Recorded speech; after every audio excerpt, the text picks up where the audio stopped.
जय हिंद दोस्तों, welcome to बोलो बज।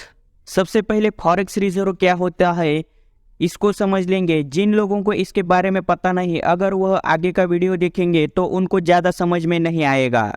देखिए, हम इंडिया में कोई भी चीज़ खरीदने के लिए रुपया इस्तेमाल करते हैं, वैसे ही एक देश को अगर दूसरे देश से कोई चीज़ खरीदनी है तो एक दूसरे को डॉलर्स देने होते हैं।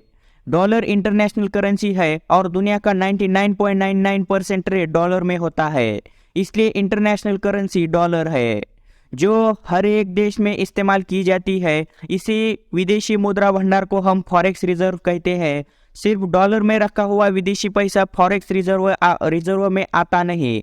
इसके साथ साथ जो आरबीआई के पास गोल्ड रिजर्व है उसको भी फॉरेक्स रिजर्व में अकाउंट किया जाता है, लेकिन ज़्यादातर गोल्ड ट्रेड के लिए नहीं इस्तेमाल किया जाता। जो आरबीआई के पास गोल्ड रिजर्व रखे जाते हैं उसका मकसद इंडिया के बैंकिंग सिस्टम को आधार देने के लिए होता है। ज़्यादातर डॉलर में रखा हुआ विदेशी मुद्रा भंडार ट्रेड के लिए इस्तेमाल किया जाता है। इंडिया डॉलर पर डिपेंड ना रहकर रुपीस में ट्रेड करने के लिए कुछ कंट्रीज को विश्वास दिला रहा है। अगर किसी देश का व्यापार में हिस्सा बढ़ जाता है, ज़्यादा एक्सपोर्ट्स में हिस्सा बढ़ जाता है, तो उस कंट्री के पास विदेशी मुद्रा भंडार यानी डॉलर की जमा पूंजी बढ़ जाती है। और यही अगर इंपोर्ट ज़्यादा हो जाते हैं और एक्सपोर्ट्स कम हो जाते हैं, ट्रेड डेफिसिट बढ़ने के कारण विदेशी मुद्रा भंडार कम हो जाता है। और अगर विदेशी मुद्रा भंडार कम हो जाएगा तो देश की जनता को लगने वाली चीज़ें इंपोर्ट करना मुश्किल हो जाएगा। इसलिए व्यापार के इंपोर्ट एक्सपोर्ट में बैलेंस होना जरूरी है। इंडिया का ट्रेड डेफिसिट मुश्किल अवस्था में है, इसलिए हमारा विदेशी मुद्रा भंडार हमेशा कम ज़्यादा होता रहता है। लेकिन हमारे देश का इतना भी बुरा हाल नहीं है जितना पाकिस्तान, श्रीलंका और अन्य छोटे छोटे देशों का है। इंडिया एक बहुत बड़ी कंट्री है, इसकी वजह से इंडिया में ज़्यादा मात्रा में आर्थिक गतिविधियां होती है। दुनिया की बड़ी कंट्री होने से इंडिया का ग्लोबल लेवल पर छोटी छोटी कंट्रीज के कंपेयरिंग में ज़्यादा मात्रा में प्रभाव है। अभी दुनिया में सबसे ज़्यादा फॉरेक्स रिजर्व चाइना के पास है जो लगभग 3.4 ट्रिलियन के आसपास है। फिर 2 नंबर पर आता है जापान जिसके फॉरेक्स रिजर्व्स 1.3 ट्रिलियन के आसपास है। फिर तीसरे नंबर पर आता है स्विट्जरलैंड जिसके फॉरेक्स रिजर्व्स 815 बिलियन है। स्विट्जरलैंड इतने आगे होने का यही कारण है कि यहाँ पर पूरी दुनिया से ब्लैक मनी स्विस बैंकों में आता है।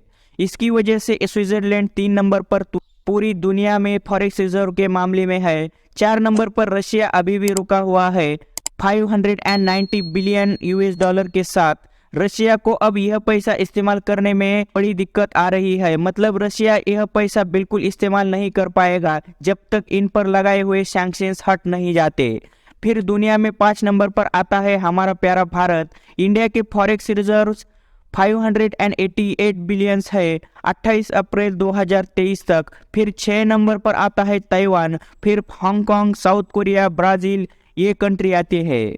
अब आप पूछोगे कि पाकिस्तान कितने नंबर पर आता है, तो पाकिस्तान 103 नंबर पर आता है जिसके फॉरेक्स रिजर्व्स सिर्फ 4.2 बिलियंस के आसपास बचे हैं। फिर हमारा पड़ोसी देश बांग्लादेश 55 नंबर पर आता है। फिर हमारा पड़ोसी देश श्रीलंका 120 नंबर पर आता है। अक्टूबर 2021 में इंडिया के फॉरेक्स रिजर्व्स ने अब का सबसे बड़ा हाई रिकॉर्ड ब्रेक किया था, 645 बिलियन के आसपास पहुंचकर।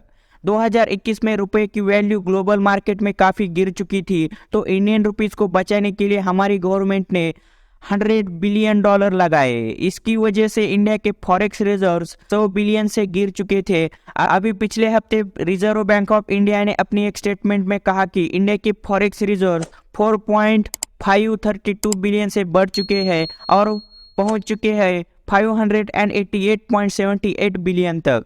क्या इतने सारे फॉरेक्स रिजर्व्स हमारे देश के लिए काफ़ी है या फिर हमें एक्सपोर्ट्स बढ़ाकर फॉरेक्स रिजर्व्स बढ़ाने चाहिए और ट्रेड डेफिसिट कम करना चाहिए? कमेंट में अपनी राय जरूर बताना और इस वीडियो को लाइक करके चैनल को सब्सक्राइब करके बेल घंटी जरूर दबाना।